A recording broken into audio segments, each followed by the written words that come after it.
There's nothing that you can do to me that life hasn't done to me. Let's do this. Struggle with mental health in our youth is very, very real. They just need a little push or somebody to listen to them. I wanted to be that person. How did you get yourself right to put yourself in a place to be able to help others? From South Bend to Evansville and everywhere in between, this is Get In, the show focused on the Hoosier State and the incredible stories happening here today. I'm Nate Spengel, founder of Get Indiana, and I will be your host for today's conversation. Quick pause to tell you about one of my new favorite spots in Indianapolis, Back 9 Golf. If you haven't been yet, you're missing out. This is the perfect way to get your swings in no matter what the weather's like outside. And this place isn't your average golf range. It's a full-blown experience. Locally owned, locally operated, these guys are all about bringing the community together for a good time. They've got climate-controlled bays, great food, live music, and a bar that keeps the drinks flowing. And if you're looking for a place to host an event, birthday, corporate outing, bachelor party, Back 9 is the spot. They know how to throw down and make sure your crew has an unforgettable time. So next time you're looking for a night out that's more than just another bar, head to Back 9. Swing some clubs, grab some drinks, and support a business that's keeping it local. Check them out at back9golf.com or just pull up and see what all the hype's about. Tell them you heard about it on Get In. Today I'm joined by Aaron Green, the CEO of Struggle Made Me and creator of Struggle University, two social enterprises that empower system-impacted youth and families to heal and thrive. He's created a safe space for young men of color to process emotions, build resilience, and access resources for success. He is a proud graduate of Cathedral High School and the first in his family to earn a 4-year degree. Aaron's story of overcoming adversity fuels his passion for mentorship, entrepreneurship, and community impact. We won't hold the fact that he's a Cathedral grad against him. Today, we're going to be talking about his background and his roots and resilience, his story through building Struggle University and Struggle Made Me, and how he is empowering the next generation. Aaron, welcome to Get In. Hey, appreciate you. Thank you for having me. Man, I'm excited for this one. I do have to start with a shout out to Drew Bailey. Absolutely. He is a good friend of mine, fraternity brother from DePaul, also a Cathedral grad, and he kind of made this connection happen and said that you have a heck of a story and it's one that we need to tell. I love it, man. Shout out to Drew, man. I definitely appreciate him. And so you grew up in the city of Indianapolis. You said 25th and Keystone area. Yeah. And I know that like growing up, like that's has a big impact on the work that you're doing now. 100%. So set the scene for us about how you grew up here in Indianapolis. So my mom was 16 when she got pregnant and had me at 17. And my dad was in the streets. You know, he was trying to find a way to make some money. And, you know, in those communities, in our communities, one of the easier ways to make money at that point, especially back then, was selling drugs. So is this like early 90s, mid 90s? Early 90s. So yeah, I was born in 90. So 89, 90, that type. And so we moved a bunch of different spaces. Like I lived all over the east side. So I went to probably 5 different elementaries. We just kept moving because we lived in the projects, but my mom had a standard for the way she wanted to live. So I remember one time we had moved the couch and there was like some bugs in behind it. We moved like the next week. Like she didn't play that. The house had to be clean. If maintenance wasn't in order, we was out. We was gonna go find somewhere else to stay. So, you know, Was it you, your mom, and your dad? So my mom and dad weren't together. It was me and my mom, and then I would go with my dad for the first 3 years. And then my little brother came. And then 3 years after that, my little sister came. So for a long time, it was really just us 3 and my mom. And you kind of bounced around the east side to center. And did that feel like normal to you? You were like, this is just the way we live, and this is, we get to go find a new house, and you're excited about it? I think I normalized it but I hated going to new schools because I always had anxiety for meeting new people. Now, I realized I didn't have like trouble meeting new people, but once I got comfortable somewhere and then we just had to move, it was like man. What was the shortest time you ever spent at one school? That I can remember, and I can only remember this because this teacher was super mean to us. I want to say it was like school 91 or something like that. I probably was only there maybe a month or two. And it's like as soon as you start to build a little bit of relationships, then you're up and moving to the next school. Yeah, we got to go to the next school. Or we're moving to a better apartment or just trying to find our way. Like I said, my mom was a hustler, so she was really trying to navigate growing up and being a mother at the same time. Well, I mean, if she's 16, did she finish high school? No, she wasn't able to finish high school. Man, yeah. So you talk about you got to learn how to be a hustler. You have a kid to provide for, and so what was she doing? How was your family? Surviving? Yeah, so she worked. I remember she worked at IHOP for a while. My mom's a relationship builder, so she was able to figure out what she wanted to do and then make it work for her. So I can remember times where she was at IHOP and every time we came up there, they treated us like family, like when the kids would come. But that's any and everywhere she's worked. It felt more like a family environment than like, oh, this is mama's job, right? So she did that. She did like dental assistant work, always constantly. It was never a point where she didn't have some income coming in. Like she was real hustler, 2 and 3 jobs, making sure we had absolutely everything we needed and wanted. Like we didn't feel the impact of poverty because she didn't allow us to. I mean, she sounds incredible. No, right? She's a superhero to me. So as you keep building through that story, like what was the age group or the age that you realized, oh, this is a little bit different? Like kids don't normally bounce around different schools and apartments and houses and places like that. So it probably was middle school, honestly, when I started, because I was in a magnet program at Crispus Attucks. And I realized I had knew most of the kids, but all of them came from different areas in the city. And it was like, wow, I went to school with you. I went to school with you.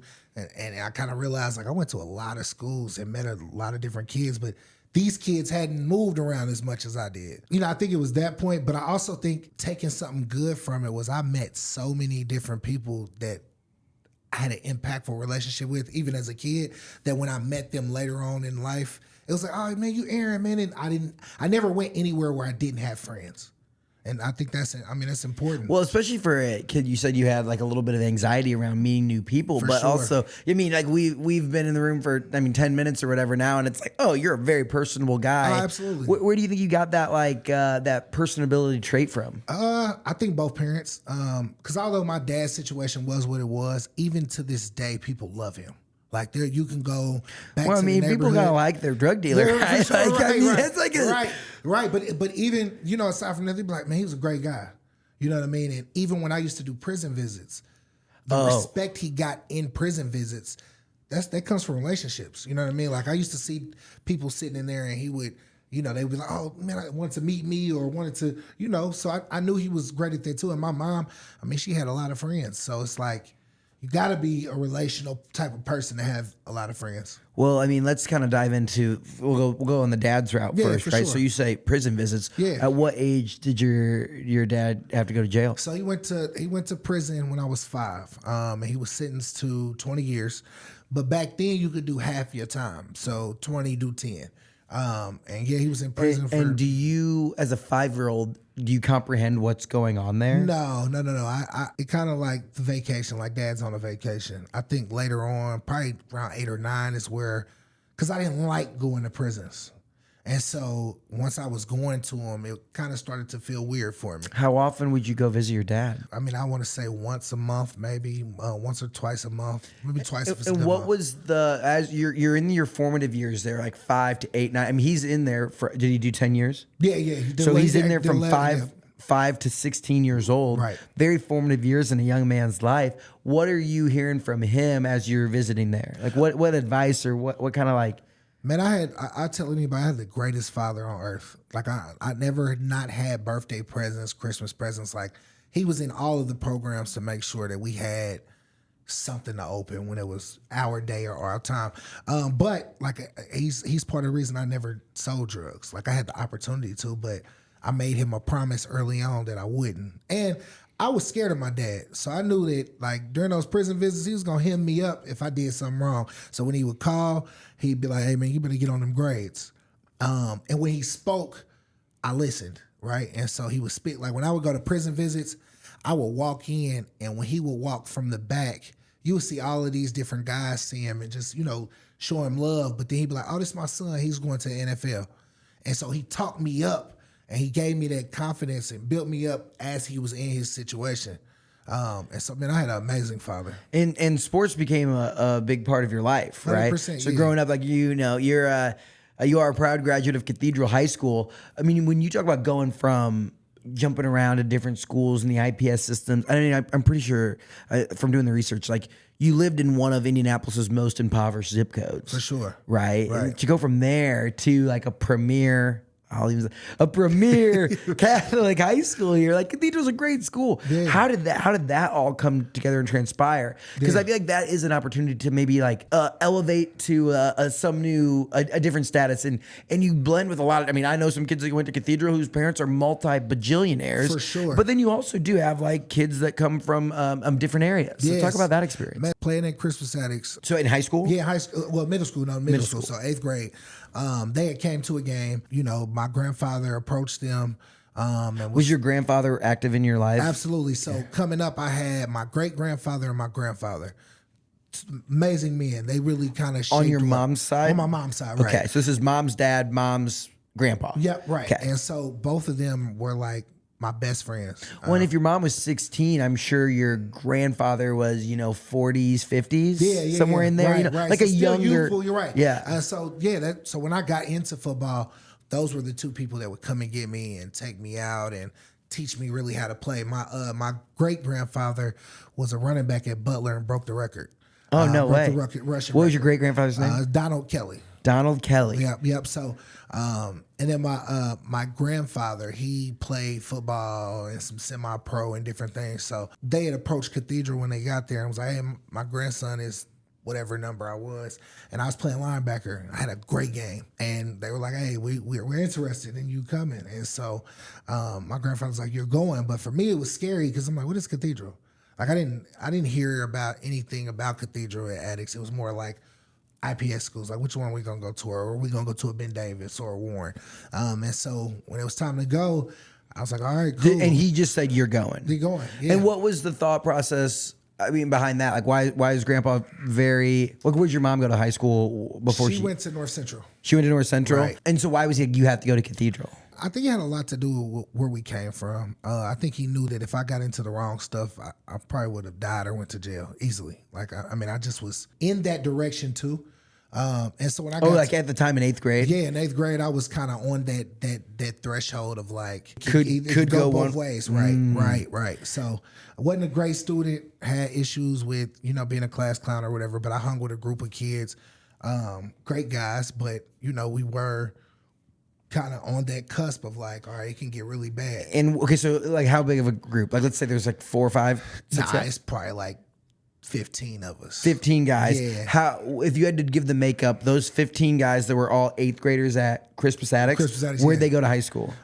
So Northwest, Arlington, Broad Ripple. Okay, Northwest Arlington, Broad Ripple, and you went to Cathedral. Yep. 2 of them went to Ben Davis. So Grandpa sees this group. They're kind of spreading out through those 4 or 5 schools. You're the only one that goes to Cathedral? Right, yeah. I'm the only person who went to Cathedral. And then you had to just summarize, did the other group, did we pan out? Like if you think of if you were all at that moment of a fork in the road. Yeah, so if we look at the fork, it probably split honestly down the middle, really. Like 7 guys. 7 guys went and did amazing. The other guys kind of faced their own adversities. Maybe went to jail. Just different things. Maybe didn't graduate because of life. Life can life. So life can right. life. So you show up at Cathedral as a freshman. What's your mom saying about this process? She's excited for me. I was terrified. This is like it's kind of like a new trauma for me. I'm from a predominantly black area, predominantly black middle school, and then when you get to Cathedral, all I saw was white kids. And then the first car that I saw was a Lamborghini. Right? No way. No, for sure. And it ended up being one of my best friend's dad's car. What the hell am I doing here? Right. So like, what are we doing? Like, and then when I got to the school, it's uniforms. It's totally outside of the realm of like what I'm used to. And did your friends be like, dude, what the hell are you doing? Like, you sold out, or like you're going to private school. It was kind of like that a little later on in the process, but in the beginning, it was more or less like, damn, this dope. We talked about the NFL, so it's like, oh, you really got a chance going to Cathedral. You know what I mean? Like, that's it. But then after a while, when you start to kind of learn yourself and you start to hang with different groups, it's like, oh, you changing on us. That was one of the hard transitions, though. And like, did you notice that you were doing that, or did you feel like I'm just being a high school kid? I mean, it took a while. So I didn't buy into Cathedral until later on. When I first got there, I hated it. Like I didn't feel like I needed to be there. But also what Cathedral allowed me to do was see that black people weren't the only people struggling. Like everybody has their own struggles. And they just look a little different. Did you have that kind of internalized, like, oh man, like from the outside looking, it's like the cathedral people, they're not dealing with what we're dealing with. Right. And it's like, it's different. Right. But it does show you that there are poor white kids For at sure, Cathedral. right, 100%, there are 100%. poor black, but there's also the elitists. So it is a little bit of a melting pot. Yeah, it's there. a melting pot, but you can feel it too. It's like that. There's an energy there that you can feel that there's some separation in it. Did those kind of circles overlap? Somewhat, yeah, absolutely. So yeah, 100%. I think that's the greatest thing about cathedrals. You have this melting pot. The kids are able to experience each other, right? And then you get those different dynamics. Like I said, I didn't realize that there were, at that point, I didn't know there were poor white people. And it sounds crazy, but when you met them, like, oh man, you come from a similar neighborhood that I do. That bonds us, right? That obviously the world has all this racism stuff going on, you know what I mean? And so in that moment, it's like that brought us together because we are seeing the same types of struggles. But even when I would meet, the rich kids, it's like, wow, like your life ain't all peaches and cream because you got money. Like your parents just got divorced and it's tearing you down. Or I go to these parties and there's like drugs there and it's like, fuck, we in high school. You know what I mean? Like, we in high school doing like drugs. And maybe not, we would leave the parties because I'm like, I don't want nobody to think we brought the drugs.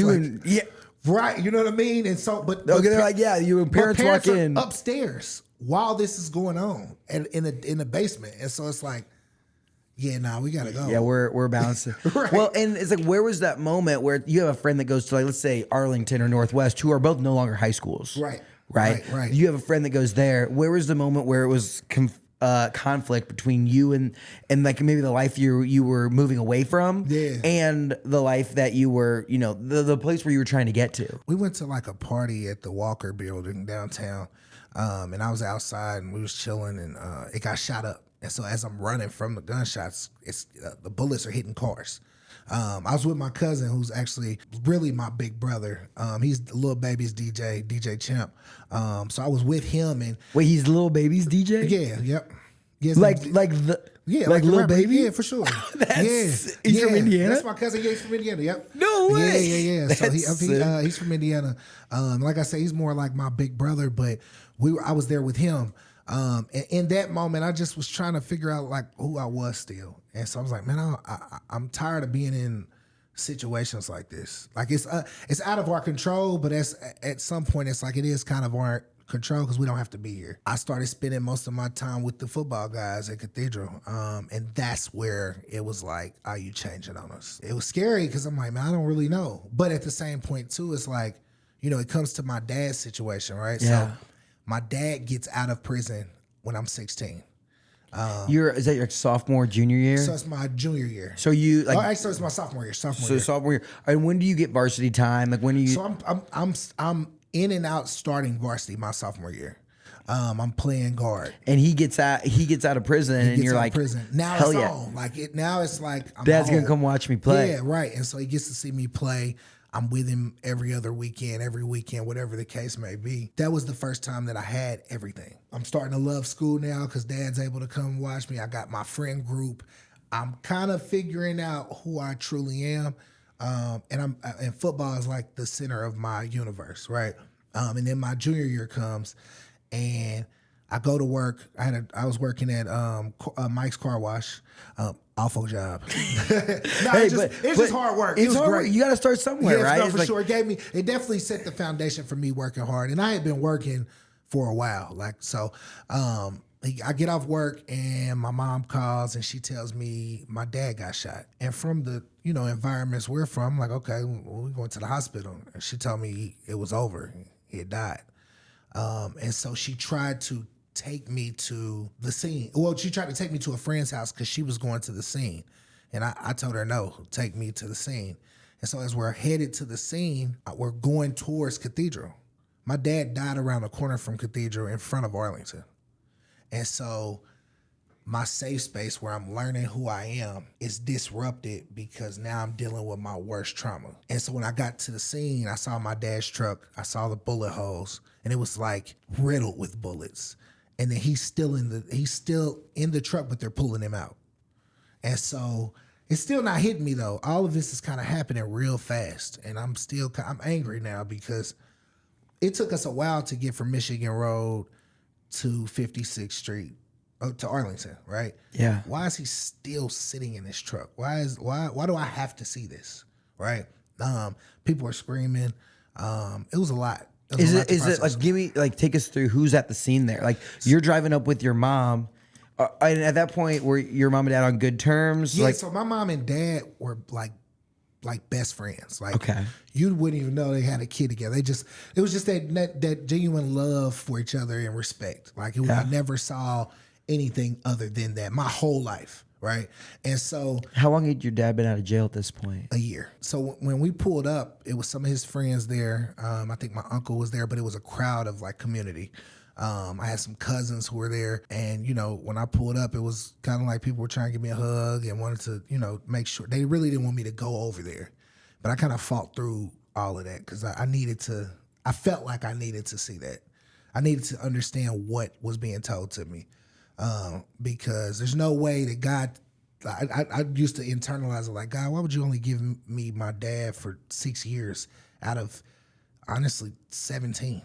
Right. And so, well, out of, another 60, right? Right. You know what I mean? And so, I was like, man, like I'd rather do prison visits the rest of my life than never be able to experience his presence. Grave visits and cemetery visits. Yeah. And so, I mean, I sat with that, and Cathedral had told me not to come back. Like, I was like, oh, don't worry about coming back to school for that semester. Oh. They was like, no, just take some time. Don't worry about finals. Well, is it spring or is it fall? It's spring. It's spring. Yep, so no football. So you're like, your outlet is also not there too, right? It's like you're in the spring. You're like, and you didn't play other sports. No, so I did track. Okay, but it's like, you know, what I mean, I was really focused on working a job and enjoying my dad, really. Yeah. And then it's like, they told me not to come back. So I sat with that. Like, I was at home. My mom took me to a therapist, but he really, being honest, he was a white therapist who I felt like didn't understand where I came from. And in that moment, it's like, man, I'm a black kid who just lost his dad, who didn't really have his dad. And you sitting there writing notes, but I need a little more than this. Like, this ain't. So I asked her not to take me back. And so when the funeral came, it was in the middle of the east side. Man, it was so packed. It was so many people there. And it was standing room at a point. And so, like, towards the kind of middle of it, everything kind of stopped. And I had turned around. Everybody turned around. And the whole Cathedral football team had came, right? And so me being uncomfortable going to Cathedral, because I felt like I didn't belong. I'm sure that they felt similar coming to their funeral, right? Coming to the east side too, right? Right, and putting that aside for me is when I bought all the way in. Like, in that moment, I'm like, I'm going back to school. Like, I have to, because Cathedral became my safe haven. It was like, man, I can be me. I can figure out who I am. Because I'll be honest, like, I was ready to kill the person that killed my dad. He was 17 too. Right, so my dad got killed by a 17-year-old when I was 17, and so there was no like. And you knew who it was? I knew a name. I never seen him until I became an adult. Right, I didn't never see him face to face until I became an adult. So I would ask, and then eventually I stopped asking. In my head, it's like, you got to kill him, but in my heart, it's like, you're not a killer. You're a Cathedral football player, and people really look up to you being that person. And if you fall trap to that, then it's going to take all that work that you had been doing and erase all of it. 100%. And it's not what my dad wanted to do, right? And so I internalized that. I could hear his voice in the back of my head and the things he would say. And I would have completely let down our legacy if I would have went and killed this kid and I went to jail for the rest of my life. I know that's not what my dad wanted. And so I did. And isn't that like you talk about trying to break cycles and get out of the area into a different area. And it's like a lot of times this is all from reading, but like seeing from impoverished communities, whether it be like rural, nowhere America, where it's like, hey, you got to go to college and like get out of here and, go do this. Or you're in an urban community. A lot of them, it's like, it's almost like too late for the parent. It's almost like it's too late for me to change my entire life and do this thing, but you have to. 100%. And it's like, do as I say, not as I do. For sure. It's one of the things where it's like, we're actively getting out and something pulls you back, right? Like it just gets hard, you know what I mean? And that's the hard part with a lot of people is just being pulled back. You know what I mean? Yeah. Like or really, I want to dream outside of these walls, but I can't because I haven't seen anything. I haven't seen anything. It's not different. been modeled for you, right? Like, okay, I grew up in a town of 1,200 people. Gotcha. Very small rural community.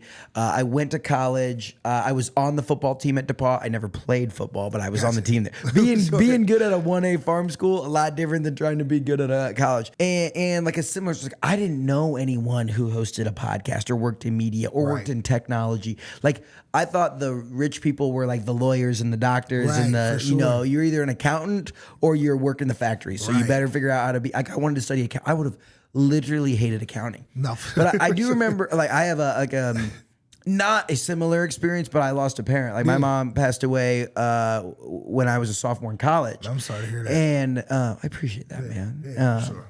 And I had a moment where from a rural community, and I joined a fraternity when I went to DePaul because that's what everyone does, right?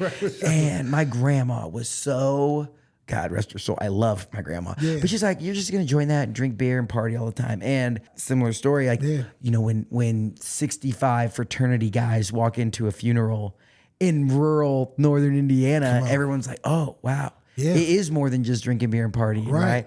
And it's like those guys walk the cathedral football. It's a brotherhood, 100%. Right? It's like this thing, and it was like, oh.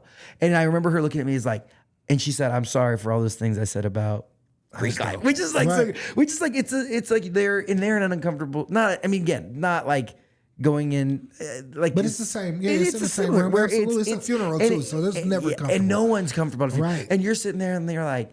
And in the class, I haven't seen you since you were this big. And I was like, what was your name again? Right. Quick pause in the action. Do you want to be able to submit questions to my future guests in advance? Do you want access to exclusive discounts with our Hoosier partners? Do you want to make sure you're invited to all of our private in-person events across the state? If you answered yes to all or any of those questions, you need to head to Instagram and subscribe to our Get In Insiders channel. For $4.99 a month, you're going to be able to ask our guests questions, get great discounts, and above all, help us fund all of this amazing Indiana content that we create. Head over to Instagram at Nate Spangle and subscribe. Now let's get back to the episode. So those guys walk in and you're all the way bought in, and you're fighting these urges between, do I go kill this guy? Or do I fix, or I keep rolling the way that I'm going and like change my life? Right. And when does college start to come into the picture? So junior year football is going amazing. Getting kind of a buzz with colleges. And like, if you had to be, for the people out there listening, like how good were you? So I was top 50 in the state my senior year. I was all state, all city, all of that. So you're and like what kind of schools are hitting you up? So I had Butler. I went on a visit to Cincinnati. They were engaged with it. Eastern Illinois. We went to a camp. I dominated the camp. So I'm getting a buzz of like, and it's only going, it only gets better once they start coming. So, I really thought that I was gonna walk on to Cincinnati if I could have. Like I loved it. We went there and I fell in love immediately. It was right when they got that like $100 million sports facility. A bunch of money. Right. And so, but I was getting the buzz, but I also didn't have anybody who was like, all right, this is what you look for when you want to go to a college, or this is how you get more buzz. And so I had Coach Fogel making us like, highlight tapes and put them on CDs, and we would try to send them out. On CDs. Man, listen, crazy. This is 2009 or 2008. Yes, yeah. So 2008, 2009. And so, I was good. Yeah, I was good. I was on that team, on the top 50 team. Senior year comes, like when do you have to start making the college decision, and how does that end up going? So senior year comes, my grades are shit, but my football's going well. And what you don't realize, so I coach wrestling in Chittard. Yeah. What these kids don't realize, like it doesn't matter how, like you don't have to be a genius, 100%, but you just have to meet like a certain criteria, right? And there's just like there's a criteria that no amount of football can make up for sure, 100%. Like, and that's what I was running into. I experienced another trauma my senior year. I had some cousins who I'm like, they're really like siblings. They're triplets, right? And their parents, they live with their parents, and their dad was having mental health issues going on, and he ended up killing himself and my aunt. And the kids were there. And this is a place I go every weekend. Like I'm with them every weekend that I can. Oh my God. And so I kind of really just gave up on like school, like because I couldn't focus in the space of like listening to this, and I just couldn't. Like you're trying to learn like calculus, like pre-calculus or whatever. Traumatized as hell, and you're like thinking about your cousins, right? And it just happened fresh. I also didn't tell you that. So the same year my dad got killed, my great grandfather I talked about, which he died on my dad's birthday 3 months before. Crazy, right? Crazy how things work. That's a lot of life for a junior, senior in high school, listen, man. And so I started to feel like I couldn't get away from death. Like death was just like following me. Like it was like, it just was destroying me inside. But I had a best friend at Cathedral, Harold Hogue. His dad had some connections with a college in Alabama. I had got tested for a learning disability because I would go into class and I had studied. I would look at a test and everything would disappear. Oh, yeah. And so, but I'm 18 years old getting tested for a learning disability. I already struggled the whole time. But so you're at the end. Yeah, it's right, like, I'm at the end. So, oh, yeah, by the way, that was really hard. Right. This is why it was really hard. Right, so going back to Harold's dad, he found a way. He got me into a college, got me a scholarship to go to a Division II, Miles College in Alabama. And like you're going D2 to play football, right. A scholarship. What was the feedback coming from your family at this point? They were excited. They were scared for me too, I feel like, because going to Alabama. But I was running from Indiana at that point because all of this trauma that I was experiencing in real time was on me. And I had to get away from here to even, if I'd have stayed here, man, I probably would have died. I ain't gonna lie. Like my mental wouldn't allow me to, I was dealing with PTSD. It was a lot going on internally that I just couldn't get away from. And how did you, I think a big thing that people talk about, right, is like you kind of got a airplane, right? You got to put your own mask on before you help other people. 100%. And today you're helping a lot of people. Right. And before we get into that part, as we kind of like, shift the conversation, how did you get yourself right to put yourself in a place to be able to help others? When I got to Alabama, I had to forgive my dad's killer. I went to Alabama. What does that process look like? I had to really internalize the situation. So I was like, all right, I wasn't there. I don't know what happened. I don't even know what type of interaction they had. But is this, do you know of like, okay, this is random, this is drug deal, this is this, that, the other thing? It wasn't a drug deal. It was more of a, I think they got in an argument. I'm not even sure what about. And the kid ran upstairs, got a gun, and shot through the windshield. They said my dad had a gun, but they never found a gun. So it was like, there was no gun on him. Who knows? My dad was like one of those guys, so it didn't matter to them what the real story was. It just, it was what it was. So when I got to college, I kind of had to like forgive him for me. How did you know that you needed to do that? So I walked around Alabama. It felt just heavy. Like I wasn't even excited that I got to college. It was just and no one knows you or your story. Nobody knows anything about me. I just knew I wasn't. Kid showing up like everybody else, freshman. I'm showing up and I'm ready to play football, but internally I was hurting. Like it was bad. And I would try to like embrace the experience of being in college and making it. And I just couldn't, like, it was just like, it is what it is. And it didn't feel like you had, like, that is like a huge milestone if you're thinking of like changing your situation. 100%. Showing up on a scholarship to play football in Alabama is like another step, another rung in the ladder. Right. And you don't even feel happy about it? I'm not even feeling like excited. I'm just like, it is what it is. I'm about to play football though. And that's all that mattered. And so I had to internalize that and I said it out loud. I was like, I forgive you. And I really meant it. Like I gotta let this go. And I did it for me. It didn't have anything to do with the other person. I had to forgive him for me. And after that, I had I had a good college experience. I had my own adversities in college too that were crazy. I lost some more people. It followed me. So I lived a lot of life in a short period of time. One of my good friends who I was playing football with at Miles died in his sleep when he was on his way to the NFL. Our last conversation was me saying, I want to play D1. And he was like, go D1 then. And I could hear it ringing in my head when they called and told me he died. So I transferred and went to UAB. And walked on there. And then the last conversation you had with your buddy from Miles was, I want to go play D1, and he said, go do it. He said, go. Well, what year were you then? So I was a sophomore. Yeah. And you went to UAB? How was your experience at UAB? So I was a walk-on. It was hell. on earth. Like being a walk-on is, you got to have a different mental capacity, but there was nothing you could do to me. I lost my dad and my favorite cousin and Snow, Maurice Snow, my teammate. There's nothing you can do to me that's going to hurt me. So I went through, I was a practice dummy for a year. Greatest year for me to develop better into a player. Then my best friend got killed. He got killed in front of Lafayette Square Mall a day before I was coming home for spring break. Here it is again. Dude. That's what I'm saying. So it never left. But even at this, there were people here who I consider friends who were actively dying while I was away or getting shot. And this is my situation. So if I didn't go there, I would be in these spaces with these people. These are my people, right? They're just dealing with life as kids being adults because they have to. Once it was time for me to play, I started my first game at Ohio State in front of 110,000 people. UAB on the road at us. So now you're a redshirt junior? Yeah.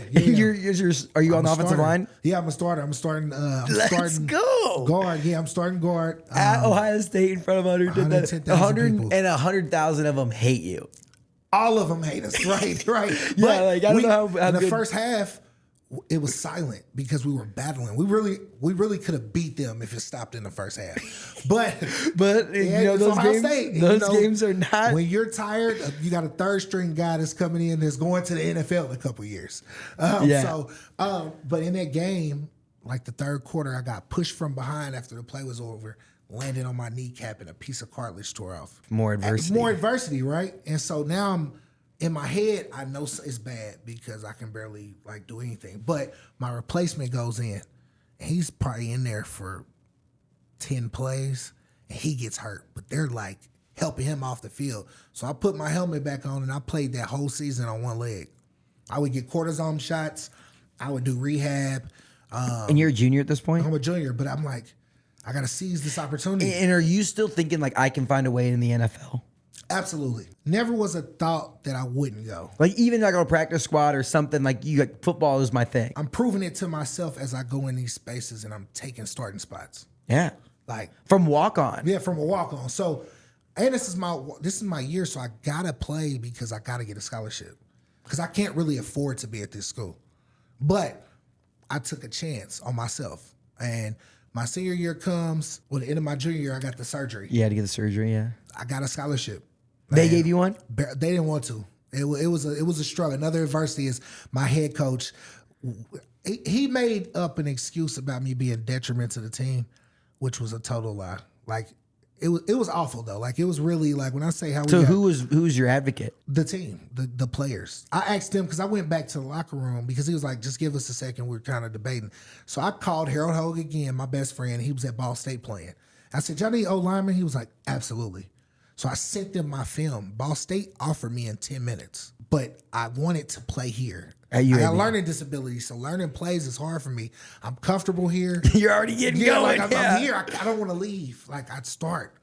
You know what I mean? And so they ended up giving me a scholarship after kind of going back and forth. I showed him what Ball State said, and he was like, "No, we got you. Just chill out. All right." Then the game changes when you're a scholarship person. You get treated different.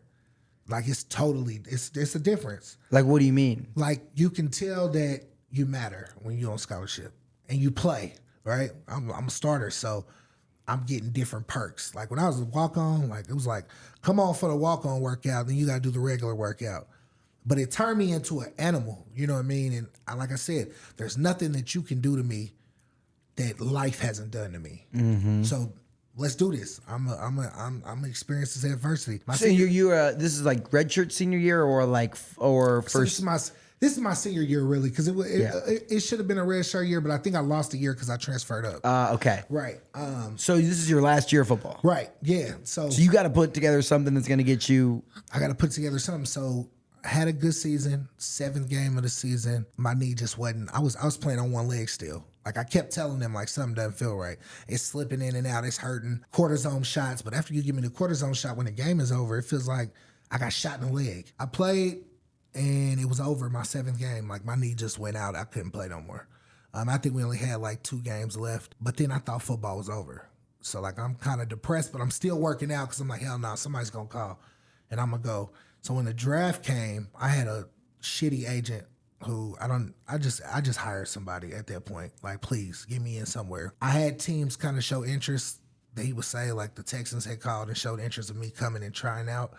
But the Colts called me directly and asked me to come they do the local workout. So I'm like, oh, this is my chance. I'm about to try out for the Colts. So I came to the local workout. I had a great workout, but my knee, I couldn't hide it. You know what I mean? And so it was kind of like I had a conversation with the coach that was putting me through the workout. He was like, man, go get you a second opinion and see what they say. Second opinion was like, man, if we go in your knee and try to find basically this cartilage, like you might not be able to play if you get hit the wrong way. Or they said walk, basically. And I was like, nah, I'm cool. Like I walked away. I signed a contract to play in Italy, but they're probably still waiting on me to arrive. So then football ends. What is life? I'm working at a gym. I'm training people. I didn't know. Like I wanted to do sports broadcasting, so I got my degree in communications, but I started looking at what sports broadcasters made starting out. I was like, damn, I'm gonna need to make more money than that. Well, so the Department of Child Services was hiring. I was like, man, I love helping people and I love kids. Let's do it. So I went in, I told this lady my story and she started crying. And she said, you're exactly what we need. I didn't have a degree. I didn't have any experience. So they hired me. I went through that process. I stayed there for 8 months. I didn't quite agree with how they help families. I wanted to do a little more. And that is the tough part, right? Yeah. Where it's like, where something's better than nothing, but it's never enough. Right. And so I want to be one of those people that goes above and beyond. And in that job, that's just not, the capacity isn't there. So I wanted to be a service provider. And I've been doing that the last 10 years. It's just providing family and youth with the resources they need, whether that be me creating them or me going to find them for them. Because, everybody, what I realized too is like, everybody that you encounter that is having like at the bottom, what you would say, they just need a little push or somebody to listen to them or somebody to really just, help. I wanted to be that person. And that's what I've been doing and creating different programs for kids. And so like take me through like some of those programs and the ways that you are helping individuals. I'll get a referral. And I only work with youth now. It's a generational thing. So if I'm working with one of the kids, I try to figure out how to help the full family. Right. And so I'll get a kid, I'll meet them, I'll experience the first barriers that they have. Normally those barriers come from people walking in and out of their lives. So the first thing that's important to me is consistency. They see me, they know that I'm here, I'm genuine, I'm showing them love. I mean, I met kids that I was the first person that gave them a hug that they felt was genuine. And these are like 16, 17-year-old kids that are having behavior issues. I work with kids with autism from Daymar. Greatest kids in the world. I call them superheroes. So once you really sit down and learn what their gifts are, then we just go with those. I have a kid right now that I work with. Man, he's so amazing, but his upbringing kind of throws him off. So he was adopted at birth by a white family. He's a black kid. So now it's clashing for him because he's like, man, I want to feel more connected to black people too. Him having parents, it puts him at a disadvantage because they're like, we don't really know how, right? So when I got in, I've been working with him for 3 years, and it's one of my favorite kids. And just trying to figure out how to help him kind of figure out his identity with also. And because you kind of went through a similar thing from like going to a school like Cathedral. No, like it is what it is. It's a private Catholic school. Like, right. Like we're not hiding anything here, but it's like you have experience in these different circles and like helping blend those together 100%, a little bit. 100%. And so that's something that I do. And I don't just work with black kids. I work with all kids, right? I work with any kid, and I feel like I can help any kid. Well, when a kid has faced adversity, before the time they're 18. Like, what are some ways that you're helping them? Or what is some advice? Maybe there's an adult out here listening who's like, oh man, my kid's been having a tough time with X, Y, or Z. What would you recommend they do? So I would say get somebody else in. So like if you can get them a mentor or a therapist, that's super important because oftentimes the person close to these kids are the person that they're not going to talk to the most, right? We got to create safe spaces for them where we allow them to do the talking. We allow them to do the feeling and not diminish how they feel, right? But it's just like adults, what we need safe spaces. We need places where we can go and we can talk and we can just get it off. Yeah, it's like you don't want to complain about your boss to your coworker because your coworker might tell your boss. 100%, right? Yeah. You know what I mean? Or I might say something to mom about mom that's going to piss her off and now I'm in trouble. right? Yeah. And now our relationship is even more rocky. So get somebody in. And if you feel like your kids do talk to you, keep creating those safe spaces. Have the difficult conversations when y'all are having a good time. Don't wait until the kid's in trouble to get on them about difficult conversations. Because it does feel like they do something wrong, and then you also and you did this, Right, you start and you adding did it on. this. It's like, damn, you could have been said this to me. You know what I mean? But if we out having a good time and everything's smooth, that's a great time to segue into a conversation where they can learn. I think a lot of times we put a lot of pressure on kids, not realizing that they're kids. Like their brains aren't developed at all. Like we're trying to, and then you add trauma to the development. It's like it sets them back even more. What do you say to a kid that might be, maybe see the clip on Instagram and they're like, man, they're struggling with something. Well, it could be losing a parent. It could be, they're just life. I mean, you said life's gonna life. Yeah. What do you say to the kid that's struggling with some adversity at a young age? What do they need to think about, and how do they keep going? Get them self-grace. I think we put so much pressure on ourselves from outside sources, right? Especially you look at Instagram, it's a highlight tape of everybody's life. Like, ain't nobody getting on there and being super vulnerable about, like, I'm depressed. You know what I mean? But would you even get the reaction you were looking for if you did say it, right? But I think that giving themselves grace is important, and then reaching out to somebody when they are hurting, because we don't need to try to take this journey alone. It's too hard. Like life will kick your ass up and down if you don't figure out the ways to deal with it. You know what I mean? I think that was a big piece for me. I was 19, turning 20. My mom passed away, and I was like, I'm tough. I can figure this out. Right. Like, I've never met something that was tougher than I was. And like, in the process took a lot longer than it might have had to. Right. Had I just like, whether it's a counselor or a mentor, or even like truthfully opening up, and your friend, like when you're a 19-year-old, like kids don't know what to say either. Right. So like, had I known then what I know now, right, I would have found more people to talk to versus just, or like even writing. But I was like, that's stupid. This is like, I'm tough. I like, you know what? I'll figure it out. And I think that opening up and talking more and giving other people permission, I think 100%. I mean, I don't know if you feel this way, but like when you lose someone, like your friends and your family, people close to you, don't want to talk about them because they're worried that you're going to like break down and cry. Right. And I'm like, dude, no one ever talks about it anymore. Like, what the hell? You have to forget about it? And they're like, well, we just don't want to make it. So like giving them permission of like, no, I want to talk about this. Right. I want to go through these things. And that's super important for me as I teach kids how to communicate their trauma. Because like you said, we have this expectation of people supporting us in these moments, but how the hell do you do it? I think about me as a traumatized 17-year-old. There's nothing anybody could have said to me to make me feel better, right? That's why I teach what I teach the kids now, because I realized too, I didn't communicate what I needed. That's because I didn't know. Yeah. Right? It wasn't like somebody grabbed me and was like, hey, when you lose somebody, these are some feelings that you're going to have. This is what this feels like. And so that's what I teach at Struggle University, is like, these are normal human emotions when you deal with these types of traumas. This is how you communicate it. If you can communicate your trauma, then somebody can help you. Yeah, because the thing that everyone says is like, hey man, you need anything, I got you. And it's like, well, I don't need anything. I need this specific thing that I can't probably communicate to you what I need. 100%. But it's like that's why, I mean, the advice that I got and like now I try to give is like, instead of saying, hey, anything you need, I got you. It's like, hey, do you need dinner tonight? Right. Do you need to get coffee and talk to someone? And like try to give a specific thing that I'm going to give to my friend or my person that like, because I can give that, right? I know, and it's like, if that's not what you need, cool. Right. But when you say anything, it's like, you do mean it. Like it comes from a good place. Good place, 100%. I mean, there's this like thing where it's like asking a victim, like, what do you need to make it? And it's like, you're not, they're like, I don't know. Like, don't ask me, right? So it's like giving them a specific ask, like, hey, or like even just like saying, I'll pray for you, and then like praying for someone. 100%. And one thing I do similar to what you said is like, I'm like, all right, well, look, I got dinner for you guys tonight. That way, that's another thing you can take off your list to kind of have some time to yourself. Here's some money for dinner, right? And because you're right, people don't know how to communicate what they need in that moment.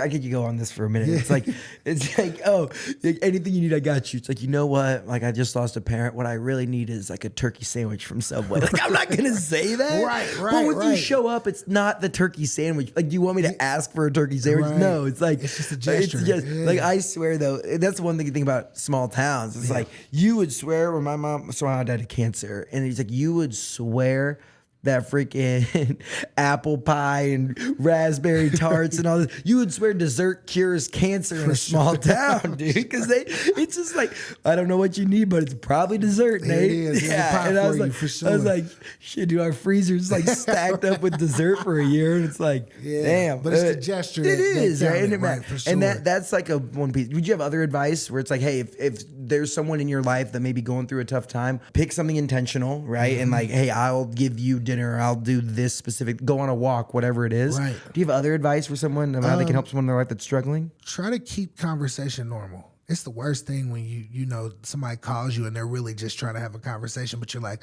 how do you? So are you okay? How are you feeling? Or when you in person, I'm a firm believer that hugs save lives, and there's the science to getting a hug. I love giving out hugs. You know what I mean? Like, and it's not that I feel bad for you. I just want to give you a little love. That's it. And I do it on a consistent basis. So when your traumas do happen and I give you a hug, this is normal. This is Aaron. He's a hugger. Normal. Right, yeah. I'm a hugger. It's right? not like a weird hug where it's like when you hug someone you've never hugged before, you're like, okay, this is weird for both of us. Nah, for sure. Or it's one thing where I shake hands and bring it in, but just touch. Like, just touch you. There's some energy and vibe that you can get from somebody just from, showing some love. And so I would say that, man, just try to be there for them as best as possible, but understand they're not always going to be able to communicate, and they're not always going to feel good enough to even talk, but just give them space that they know that if they do feel like at any moment that they want to talk or they want to feel some love, you got an open door policy for them. What's one message you hope every young person takes away from your work? I hope that by being vulnerable about my pain, it can help you through yours, and it's never over. And you always have an option. Take care of yourself. That's number one. Figure out what that looks like for you, because life is gonna life. And if you learn how to take care of yourself before life's big life comes to you, like, you know what I mean, when it starts lifing, you can really give yourself a chance. Because there's a lot of people that go through their worst traumas and get stuck, and they're stuck forever. And it's just like, we were put here to still experience life, no matter what it throws at us. I think that the big thing that older people like to talk about is like, oh, this generation is so soft and yada, yada, yada. And it's like, in a world that's so plugged in and online, I don't know if necessarily they're soft, but the problems are different.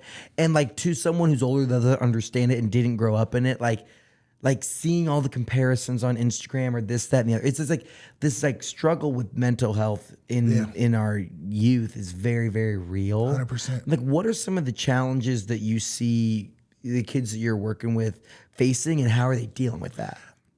And see, I think that they're different in the fact that they're more in tune with their emotions. So like us, we just, it is what it is. We just gonna keep going. They know how they feel, and they can communicate it if they feel safe.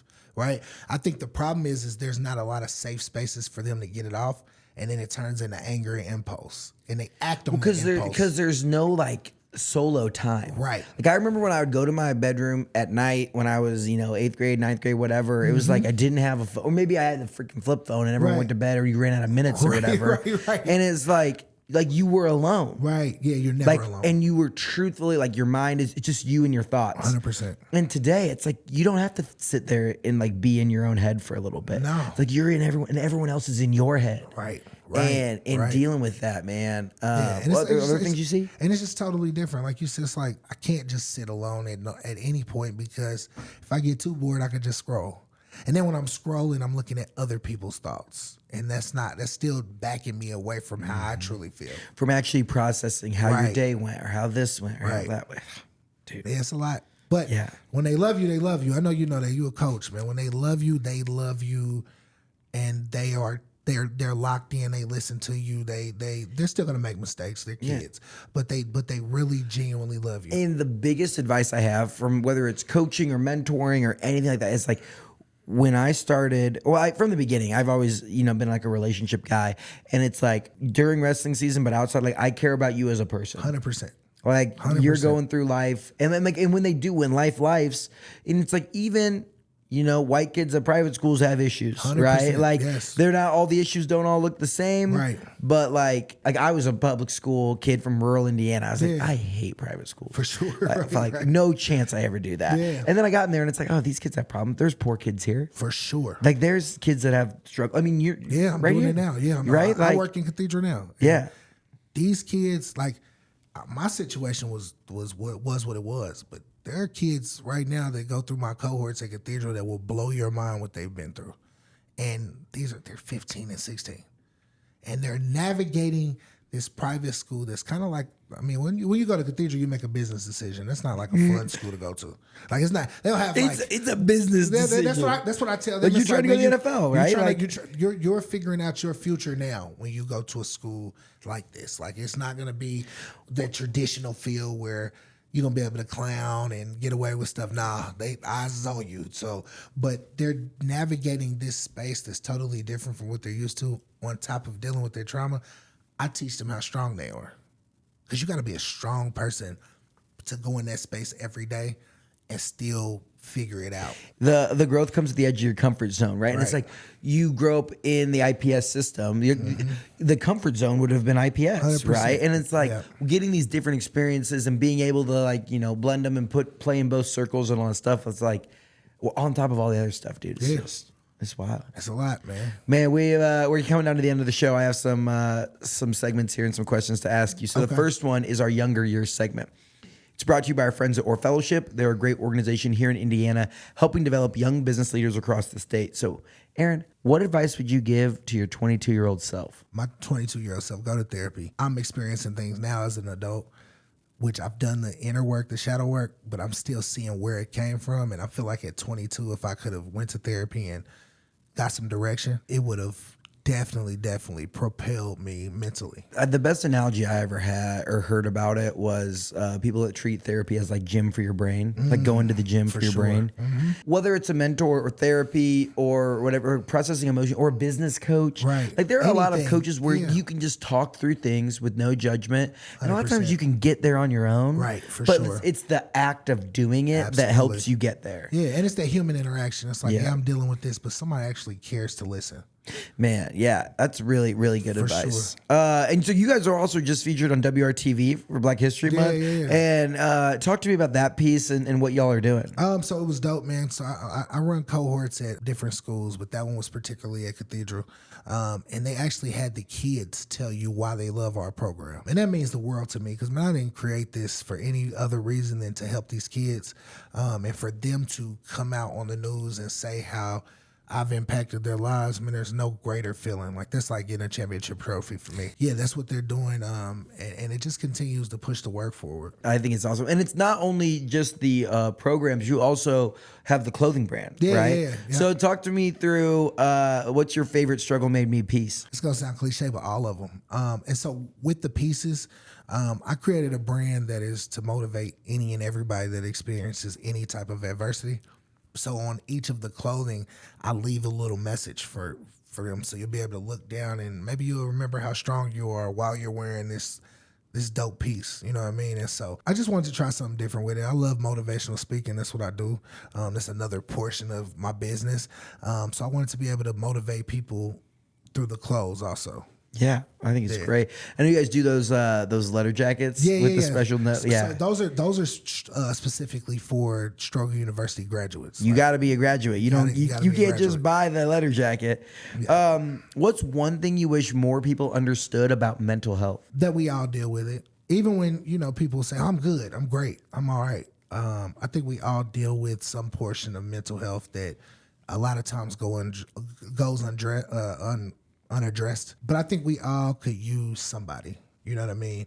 Especially when you're going through some stuff, everybody needs somebody to just be a friend. And what they say, we listen and we don't judge. We listen and we don't judge. Like we need somebody like that in your life. So if you are good and you're feeling good and you feel as everything is all right, then be that blessing to somebody else. What do you say to the Cathedral Irish haters out there? The people that just like from the outside looking in, Oh, we hate Cathedral. Everybody hate the big dogs, man. And that's okay. You know, what I will say to y'all is go get y'all some rings. That's it. For those watching at home, he's got the ring tat on. Oh, buddy, I love it. All right, well, these are the same 3 questions we ask everyone who sits in that chair. Absolutely. First one, what is something the world needs to know about Indiana? There are some of the dopest people in the world here. It's hard here. So if people are really taking strides to make it in Indiana, I think we can go anywhere and be successful. What is a hidden gem in Indiana? Crispus Attucks Museum is a hidden. It's a lot of history in there. My great aunt used to run it when I was there. But we also have a lot of historic things. Samson Leverington, it's my guy, man. If y'all want to know some real Indiana history, go on one of those walks. Well, go on one of his walk and talks, as well as by the time this episode comes out, Samson's episode will also be out. Dope. Dude, he is like the only other person I've met that's obsessed with Indiana as I am. Oh yeah, like he loves it, sure. dude. And he has those like guided tours where he has the pamphlets and the handouts and he talks about different stuff. He's awesome. Yeah, for sure. So, but another Cathedral guy, right? For sure. You know, I got to keep it in the you guys family. started around the same Yeah, class? so we were there at the same time, but he's younger than me. Gotcha. Yeah. Yeah, he's a really good dude. And this teased up to give some love to someone else too. So sure. Who's a Hoosier that we need to keep on our radar? Someone who's doing big things. So you got Quentin Collins. He out here stepping in the community. He's one of my people that I'm with every day. What does he do? So he does social work like me. So helping with youth, helping with families. And then a shout out to Brandon Beasley. He does the same. He works at, he coaches basketball at Addicts, works in Short Ridge, and everything is about kids. And I always uplift youth workers because we don't always get, people don't really know It's how not hard glamorous. it is. Right, it's not a glamorous life, and that's cool. But these are 2 people that really put the other people's kids before themselves. Aaron, man, thank you for coming on and sharing your story, Appreciate man. you. It's a heck of a ride from, talking about football and hardship and struggle and growing up and bouncing around. Like I just appreciate you coming on and being easy to talk to, and especially about like difficult topics. Like sometimes we sit in the chair and it's like a fun, uplifting, like we're talking about Indy 500 and racing or whatever. Yeah. But other days it's fun and it's the right thing to have conversations that are a little more difficult 100%. with people with different backgrounds. Absolutely. I find it very, very fascinating, and I love learning people's stories. So I just appreciate you being willing to share that. And thank you for the work you're doing to impact the youth of Indiana. If people want to connect with you, find you, how can they get plugged in? Big Speaker AG on Instagram, Aaron Green on Facebook. Website is www.struggleuniversity.org. Any of those ways is a perfect way to get in contact with me. Please, let's who are the right people to reach out to you? Funders, definitely funders, especially in the nonprofit space. And then kids, really. If there's some kids out there that feel like they just need an outlet, I promise I'm going to write you back. Amen. Or text you back, Yeah, appreciate you coming on, man, and keep up the good work. Thank you, brother. Thank you for listening to this episode of Get In. If you like what you heard, make sure you leave us a review wherever you listen to podcasts. This show is made possible by our friends up at Sweetwater. Whether you're looking to start a podcast or take your content to the next level, click the link in the description to see all of my gear recommendations at sweetwater.com. If you want a behind-the-scenes look at everything we're doing across the state, make sure you follow me on Instagram and TikTok at Nate Spangle. Thank you so much for listening and being part of what makes the Hoosier State great. We'll see you next time here on Get In.